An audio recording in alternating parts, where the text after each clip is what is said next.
companies. Number 8, the value of total energy inputs. Why is gold worth some $20 an ounce? I don't know, because it's scarce. 1,000 men say go searching for gold. After 6 months, one of them's lucky. 1 out of the 1,000. His find represents not only his own labor, but that of 999 others to boot. That's 6,000 months or 500 years, scrabbling over mountains, going hungry and thirsty. An ounce of gold, mister, is worth what it is because of the human labor that went into the finding and the getting of it. Now think about how much energy, labor, ingenuity, and time that goes into finding that silver and refining it. The mining company produces silver bars, the composition of which is 93 to 97% pure silver. It sells the bars to a refinery, which further purifies them for sale to industries. The action begins down in the mine, where geologists point a niton gun at various spots in the rock face. The device detects the levels of 40 different elements, including silver. Silver in its natural state isn't silver colored at all. It's charcoal gray. Those silver-looking deposits are actually zinc and lead.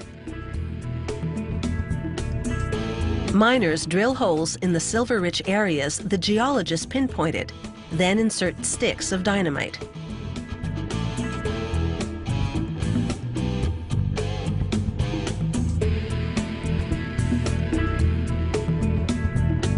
After the blast, carts haul the chunks of rock, called ore, to the surface. Geologists then test ore piles and blend them as required to achieve a consistent amount of silver content per kilogram of ore. The ore first goes into the primary crusher. The machine's huge steel teeth break up the big chunks into smaller pieces. Those pieces then drop through grates below into the secondary crusher, which breaks them down into even smaller pieces. Those go into vibrating cone crushers, which pulverize them into tiny pieces.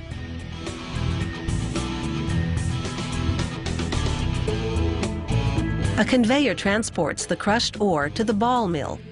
At this point, the ore pieces are roughly 6 millimeters big. As the mill's large cylinder rotates, steel balls bounce around inside, grinding the ore into powder. A water circulation system flushes the silver-rich powder out of the cylinder and into large tanks which keep the water moving. To separate and dissolve the metals the powder contains, workers pour in acid. 72 hours later, the rock waste now settled at the bottom, the solution containing dissolved silver is pumped through filter presses. The filter plates are treated with a zinc-based chemical which attracts silver molecules. As the solution passes through, the plates trap particles containing silver, forming a layer of black powder called silver precipitate. This precipitate is composed of approximately 50% silver and 50% waste, the waste being a jumble of various metals, dirt, and other impurities. To separate the silver from the waste, they first dry the precipitate in a gas furnace for a couple of hours. In the mining company's lab, technicians continuously test ore samples to determine the grade, the term for the quantity of silver per kilogram of ore. They heat the samples to 1093 degrees Celsius for about an hour to burn off the impurities. What's left after the burn-off are the silver and other metals, such as lead, zinc, copper, selenium, and cadmium. Lab technicians then treat the samples with a chemical that prevents silver from burning off and put them back in the oven. When the samples come out about an hour later, all the other metals have burnt off and only silver is left.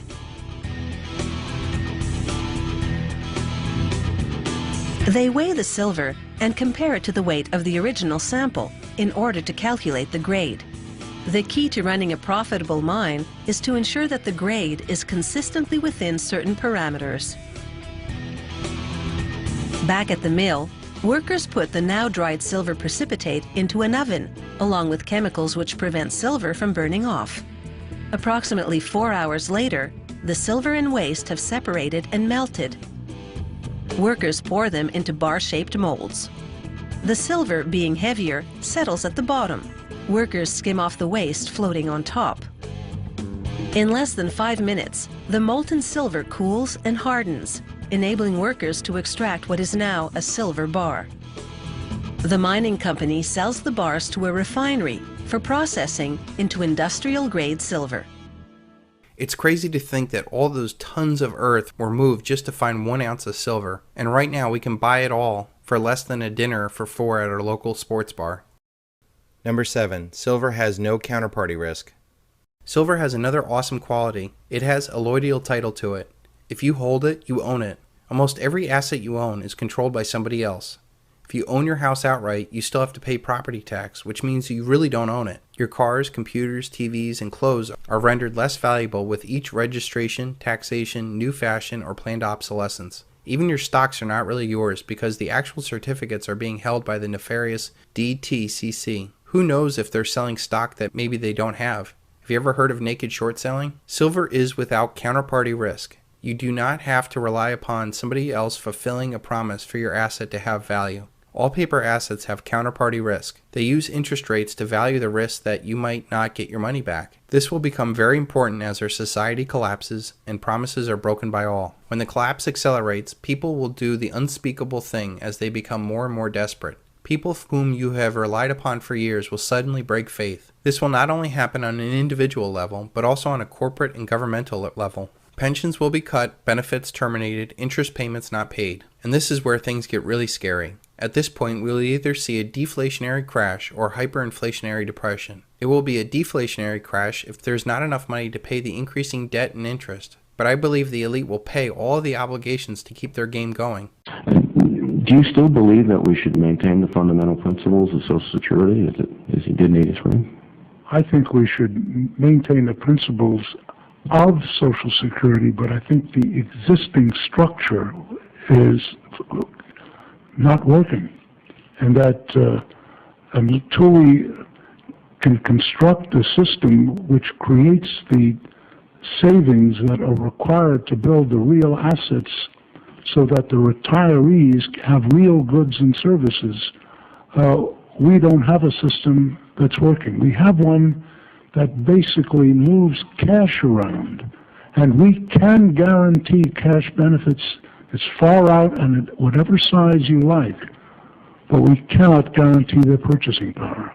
And this is why the issue ultimately has got to be resolved in terms of, do we have the material goods and services that people will need to consume, not whether or not we pass some hurdle with respect to how legal financing occurs, because the financing is a secondary issue, and it's the means to create the real wealth, not an end in itself.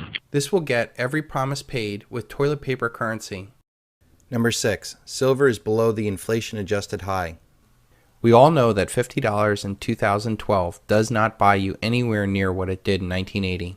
If we factor that record 1980 price of $50 in silver using the government's rigged inflation numbers, that means we would have a real inflation-adjusted high of silver at $130. That would mean that we're still 75% below the real inflation-adjusted high of silver back in 1980. If we use that same inflation calculator for gold, we would see the real high for gold is $2,300. This means that we're still 25% below that record in real terms. I believe the real high of silver and gold is much, much higher than that for many reasons. First, the government is lying to you about the real rate of inflation. A recent CNBC article shows that the government is lying to you even today about the real rate of inflation. They do this so they can steal from you, plain and simple.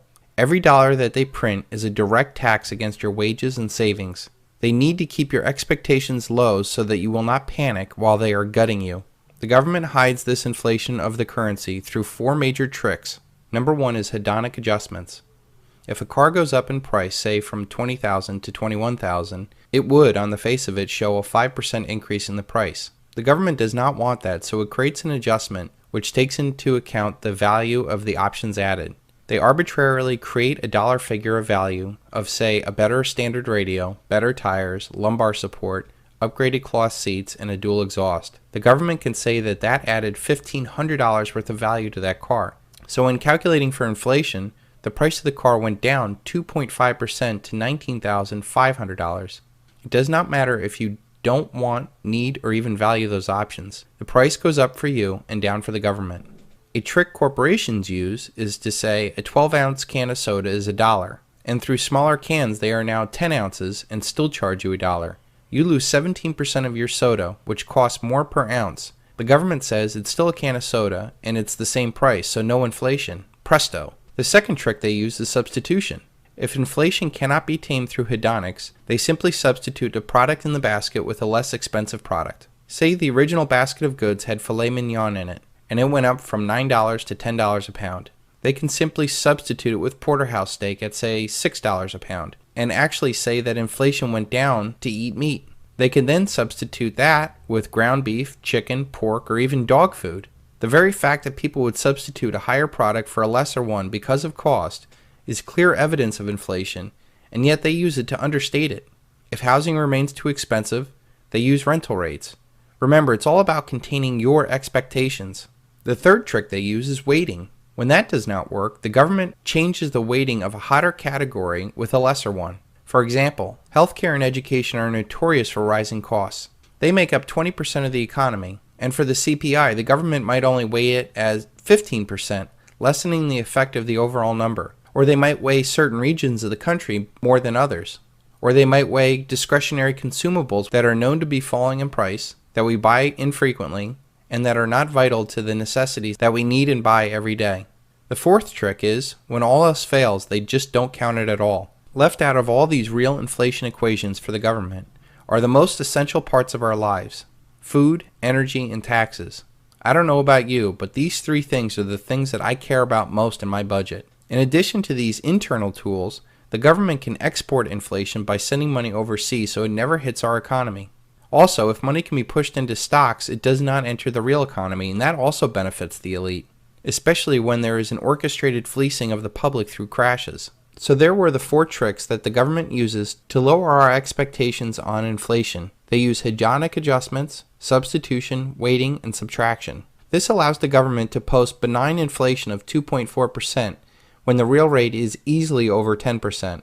So if the real rate of inflation is 4 times higher than the official CPI number of silver and gold, that would put the real high of silver at $528 and gold at $9,220. This is a much more realistic number because the money supply in the United States has been vastly increased since 1980. Using the broad component of M2, there is approximately 10 times the amount of money in the economy.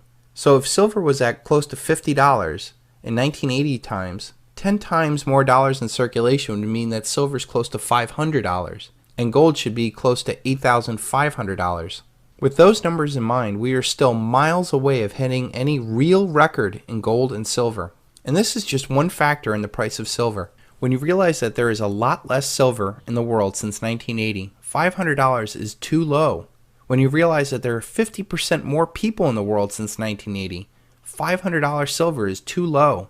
When you realize that only about 15% of the world's population even had the opportunity to participate in the bull run of the 70s and 80s, $500 silver is too low. When you realize that there are a lot more dollars, euros, yen, yuan, and other currencies of the world since 1980, $500 silver is too low.